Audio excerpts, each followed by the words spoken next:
Well, the Tigers avoid a sweep against the Mets thanks to some offense and a solid performance from Casey Mize. We'll talk about that and some roster moves all today on Locked On Tigers.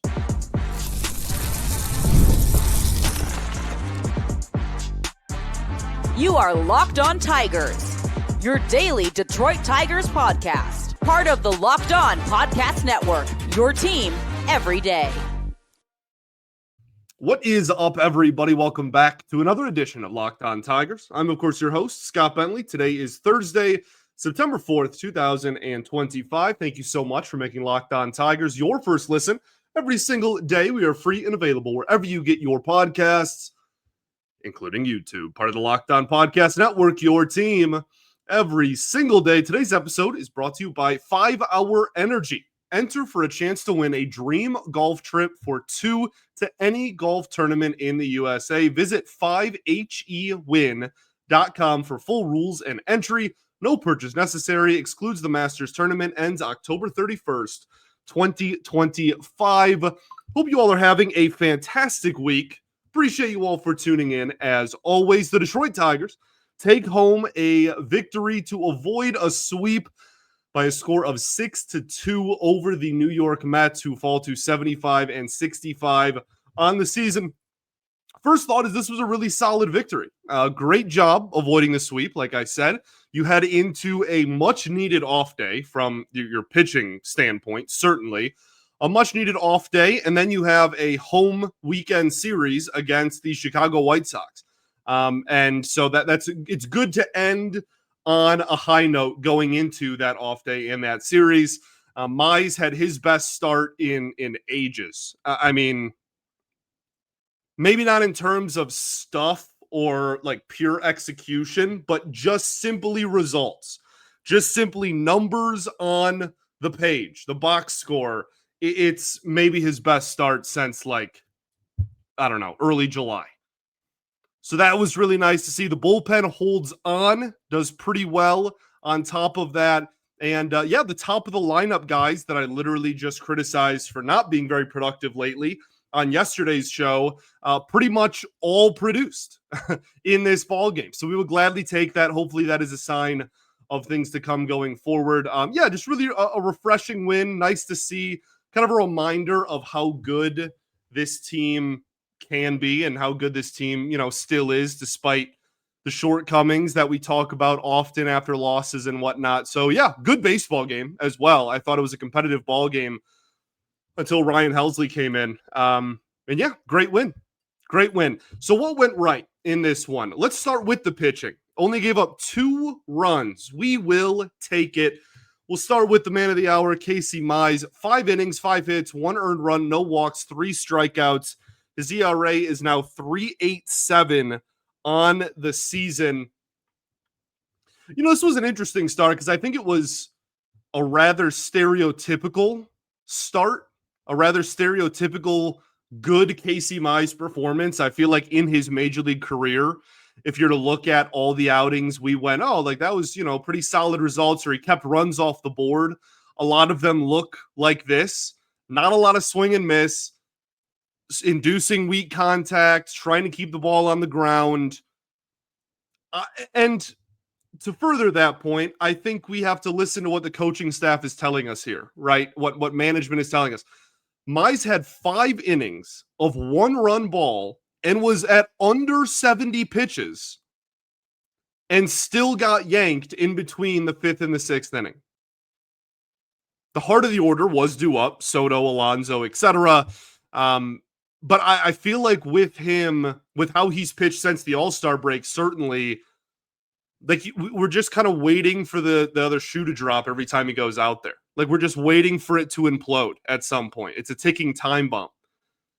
And so I feel like I think I agree. Well, I mean, hindsight would tell us that it was definitely the right decision because the Tigers only gave up 2 runs and 1. But in the moment, I even agreed with that decision just because I feel like it's important to get Mize just a good outing under his belt. It has been so long since he's had a nice, solid 5 or 6 innings of 1-run ball under his belt. So I think that that's important. I agree with the decision. It obviously worked in the Tigers' favor, but even if the bullpen blew it, I still think that that was the way to go. And honestly, I don't want Soto and Alonso. Alonso already had 2 hits off him, and Soto's Soto.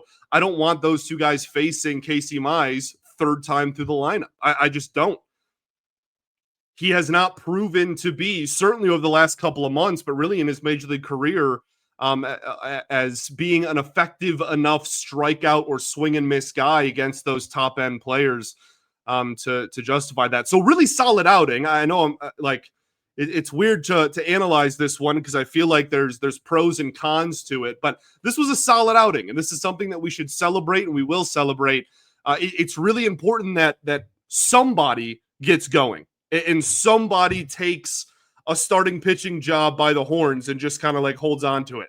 It's the last month or so has just been such a disaster for this rotation outside of Skubal that I don't care how it looks. I don't care how he does it. If Mize can just produce solid outings, even if there's 0 strikeout outings, I don't really care. I will take it at this point. It's just got to be sustainable for like a month and a half of baseball. Okay, so that's kind of all the different thoughts, good and bad, that I had in regards to Mize's outing. Tyler Holton threw in this one, 1/3 of an inning, 1 hit, 1 earned run, 1 walk, no strikeouts. Not great, obviously. I agree with the decision to go to him, but again, this is the bed that you have made for yourself as a front office and as an organization.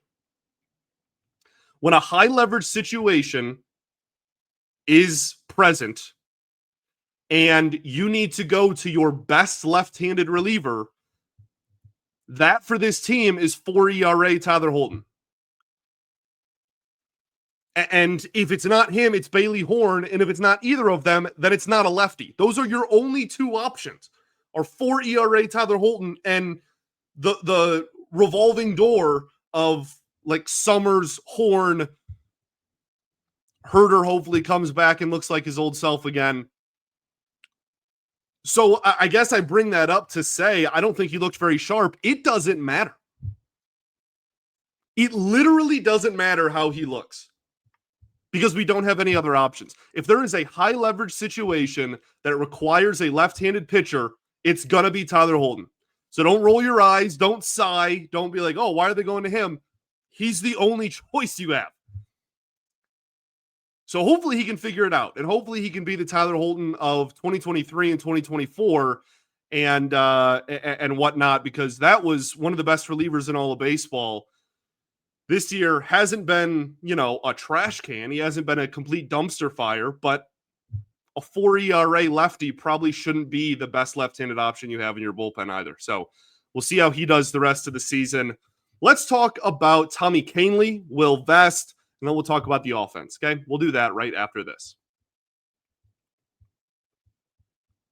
First, though, got to talk to you all about our friends over at 5-Hour Energy Transfusion. It's time to fuel up and turn it up with 5-Hour Energy Transfusion. This grape, ginger, and lime-flavored shot brings the iconic taste of a golf course favorite to a non-alcoholic boost. It's perfect for sinking birdies or making great memories with friends. It's a hole-in-one for your energy game. Whether you're out on the course or just need a little extra push to power through your day, 5-Hour Energy Transfusion delivers the clubhouse flavor you love without ever leaving the green. Golf is a great game. It's a frustrating game, but it's a great game. And there's a lot of great traditions and drinks and whatnot that come with that. Having a non-alcoholic flavor available to you in 5-Hour Energy Transfusion is such a game changer. It's all about good times with good people and good flavors. And again, the grape, ginger, lime flavor 5-Hour Energy Transfusion gives you the best parts of your clubhouse go-to without leaving the course or chasing down the bev cart. So you can amp up the fun even more. Just buy, snap, and enter for a chance to win a dream golf trip for 2 to any U.S. tournament. Tee that trip up. Visit 5hewin.com for full rules and entry. No purchase necessary. Excludes the Masters tournament. Ends October 31st, 2025. All right, everybody, welcome back here at segment 2, Locked On Tigers. Appreciate y'all for tuning in. As always, making us your first listen every single day. Shout out to the everydayers that do tune in every day. And we will, of course, be back tomorrow with an off-day show. We're going to preview the weekend. Also, a ton of injury updates came out on Wednesday, so we will game plan or try to game plan and kind of talk about what the rest of the season could look like with some of those players returning hopefully soon. So that will be tomorrow's show. Today, though, we talk about the 6-2 victory over the New York Mets, talking about the pitching staff that only gave up 2 runs. Tommy Kahnle was fine, I guess. 1 1/3 innings pitched, 1 hit, no earned runs, 2 walks, and no strikeouts. He's got a 4.61 ERA now on the season. You know, his changeup still is nowhere close to what it was earlier this season and what it was certainly in his heyday when he was younger. But like he just can't get swing and miss either. I guess that's another pitcher that kind of falls into that category, which is a really frustrating and reoccurring theme for the Detroit Tigers. But the changeup was effective in this outing in getting a huge ground ball. Like that is, if you're looking for one pitch that affected the outcome of the game the most, it is that one. Ground ball, turn double play. I think it was bases loaded, no? Bases loaded, 1 out, gets a ground ball to third base. They turn a double play and get out of it. That moment completely shifted the odds into your favor the rest of the game. So, that's a couple of, productive, at least, outings in a row. I'm not sure I trust him any more or less than I did, 2 weeks ago. But we'll at least take the results, and hopefully it's a sign of things to come as the games will get more and more important here later on in the calendar year we get. And then Will Vest, really, honestly impressive, having to kind of at the drop of a dime there, drop of a, what's the saying? A drop of a hat, a dime, maybe a flip of a coin. I don't know, dude. I might be the worst of all time with analogies. That might be my biggest flaw. Will Vest, though, I think for him to, Finnegan gets hurt and he immediately has to start warming up and then go in and throw 2 innings is really impressive. So tip of the cap to him. He's been great this year, and he's one of the most trustworthy pitchers in this entire major league team, nonetheless, in the bullpen. And then Rafael Montero with a solid low stress 9th inning as well. He's had a few good outings in a row. I would say similar to Kahnle, I don't trust him any more or less based on the results he's been getting lately. He hasn't allowed a run in a while. They're almost all low leverage. The only one that wasn't was that extra innings game, whatever, a few weeks ago now. But it is nice to have those results. And again, like they need help anywhere they can get it. I do not care if it comes from Rafael Montero, Cater Montero, Tommy Kahnle, you, me, your mom, my mom. Like, I don't care. Anybody that can help this pitching staff keep his head above water, I will welcome with open arms. So hopefully that they everybody that's pitching well can just continue to. Okay. Offensive approach, I thought was really solid against Clay Holmes. I think if I wanted to get super nitpicky, I think they probably left some runs on the table there. They probably should have tagged him for a few more than they did even. But like, that's always frustrating. But at the same time, I thought the game plan was clearly executed well and was really solid. 3 walks and 5 hits and 4 2/3. You knock him out before he can even go 5, 8 base runners, a couple of runs. That's a really solid day at the office for a guy that this is the most innings he has thrown in ages. It's the first time that he's been a starter in many years. So I think now that it's September and he's still out there, he's had a solid season, but you want to try to drag him out into the deep waters as quickly as possible. And I think they were really able to do that with effectiveness. So I thought the approach was good. Riley Greene had a huge knock in this ball game. The ball was not lifted. It was a scorching line drive that was kept low and that could have had a play made on it, but it was roped. That ball was absolutely lit up, hit very hard. And I think the most reassuring, the coolest, whatever you want to say, part about that hit is that it was off of a lefty again. And obviously it's old friend Gregory Soto, but that's a hard-throwing left-handed pitcher that came in. And now he has, just in the last week or so, he has 2 or 3 really high-leverage, huge hits off of left-handed relievers that throw hard. So good for him. That's something that we really want to see him continue to do. We want to see that trend continue, and is going to be really important for this team at the end of September and in the postseason. Spencer Torkelson on base 3 times. That's great to see. Colt Keith on base 3 times. Awesome to see. Drew a walk in this one.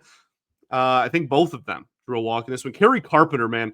So the home run was obviously huge. Some nice insurance runs, right? It makes it a 1-run game to a 4-run game. That's obviously awesome. The walk that he drew earlier was my favorite at bat of his, or plate appearance of his, of the night. And the home run was a great plate appearance. He kind of fights off the first couple of pitches and then turns on a pitch low and in. But that walk, that is something that I have been very vocal about needing more of from Kerry Carpenter, right? Like, we need more walks. He needs to raise his on-base percentage.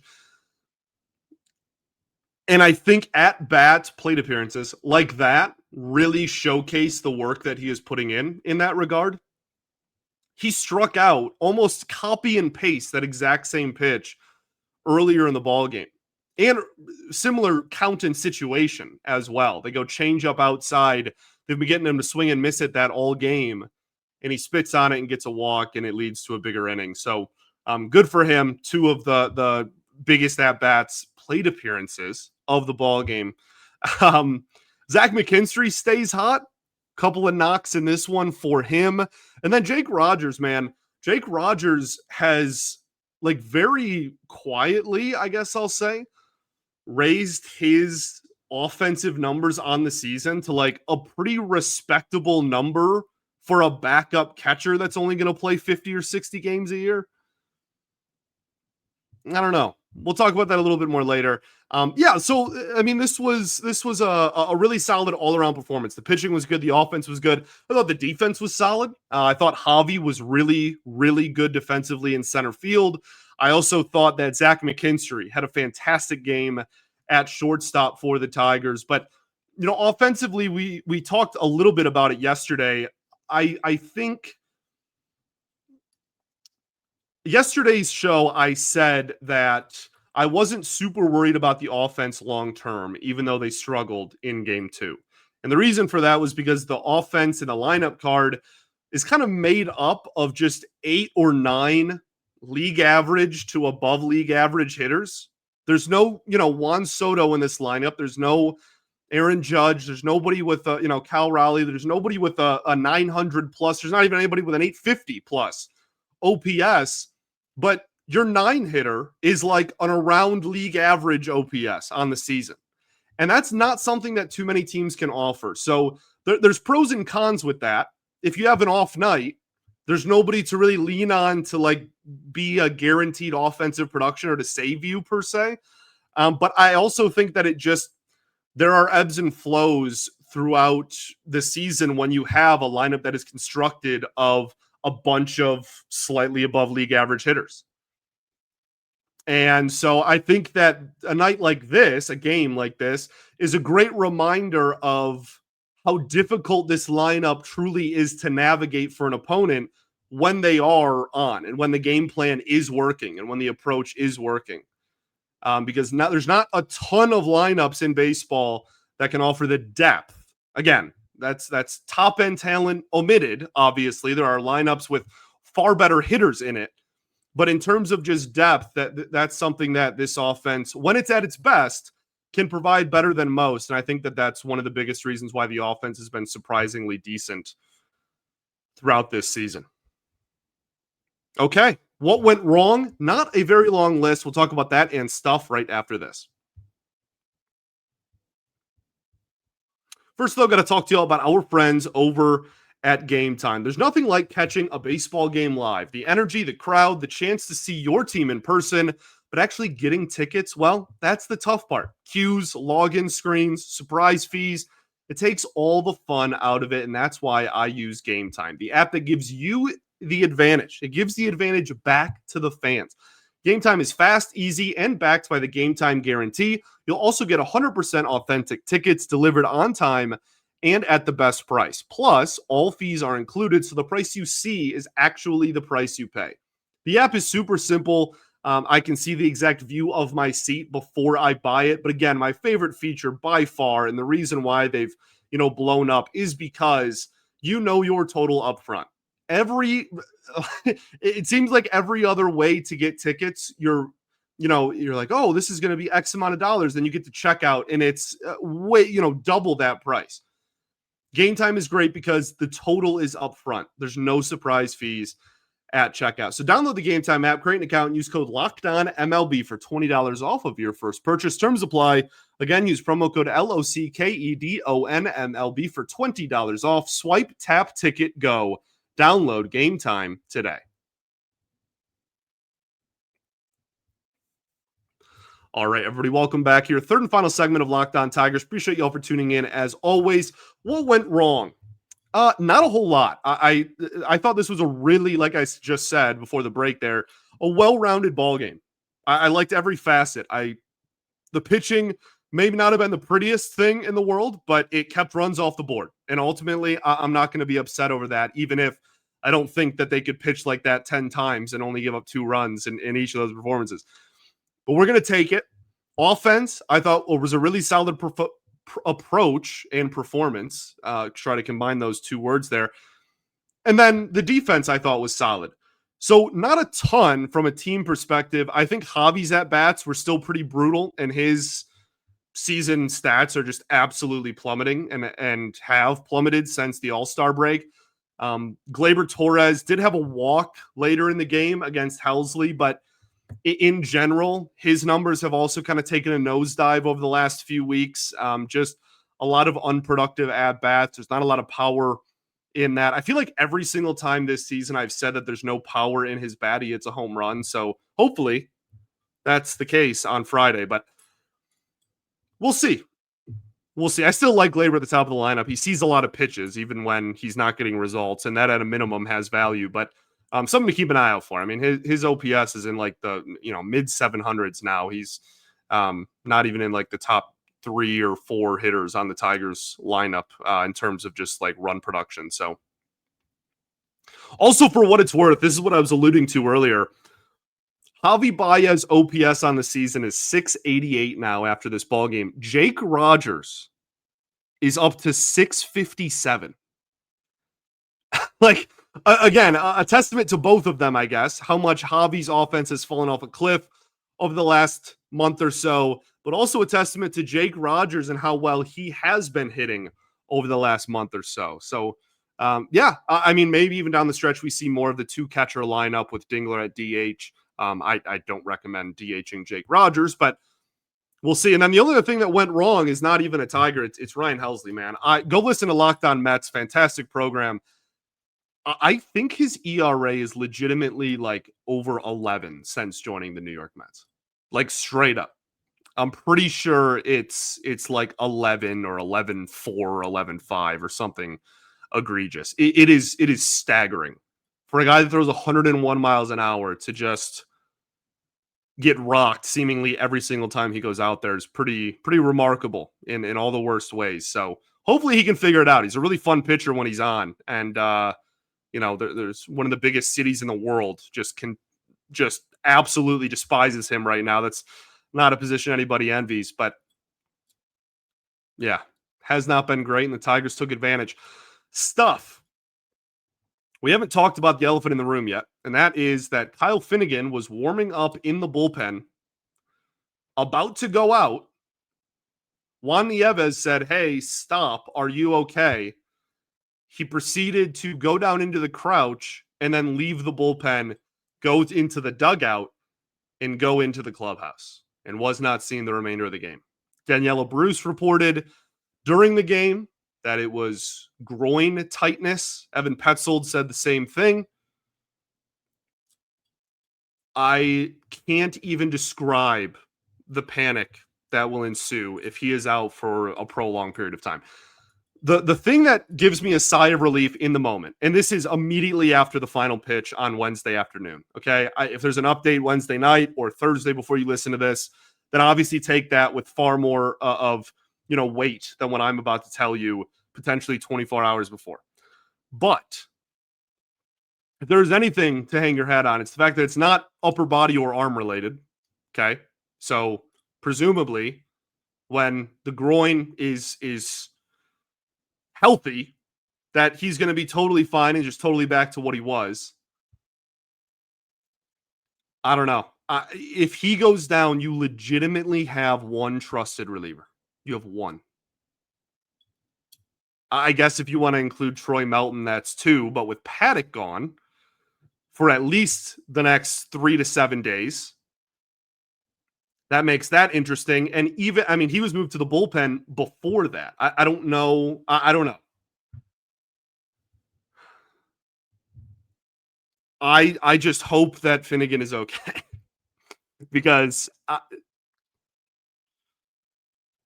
I feel like if he is out for a legitimate period of time or like the rest of the season, that is like legitimately a panic button worthy situation. Because then you are going to have nobody to turn to except Melton if you need multiple innings and Vest if you have a lead going into the ninth. Okay, so hopefully he's good. Some roster moves. Chase Lee to AAA. Sawyer Gibson-Long staying with the Major League team. Kidder Montero back in the Tigers Major League clubhouse as Chris Paddock goes on the bereavement list, like I talked about, wishing him and his family the best, as we said on yesterday's show. Anything else? Andy Ibanez was a defensive replacement for Colt Keith at third base. I think that that's noteworthy. Still kind of gives you a look into what this coaching staff kind of views Colt Keith's defense at third base as, which is not very good. They want to, even in a 4-run ball game, they want to make sure that they have, put their best foot forward and whatnot. So that'll be interesting. Okay, now you have an off day on Thursday as you listen to this. Then you have the White Sox this weekend. We'll talk about this a little bit more tomorrow. This is your easiest series the rest of the year. And I don't say that because the White Sox are terrible, but you play some other bad teams.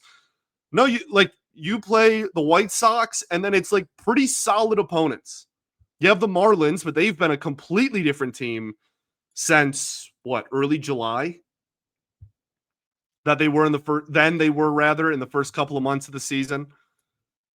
Cleveland obviously is kind of spiraling out of it, but they always give you fits, and if are going to be an around 500 team. So you got to take advantage of this weekend. It's at home against the White Sox. You have to take advantage. You have to. Have to. Also, there will be a Tarek Skubal start in there, presumably. So you definitely have to. Thanks for making Locked On Tigers your first listen every single day. Shout out to the everydayers that do tune in every day. And we will, of course, be back tomorrow with an off-day show, kind of, again, taking a look at the weekend, really the rest of the season, talking about some potential returners from injury as well, and just kind of road mapping what the rest of the regular season could look like. Peace and love. Going to therapy's dope. I'll catch y'all tomorrow, baby. Go Tigers.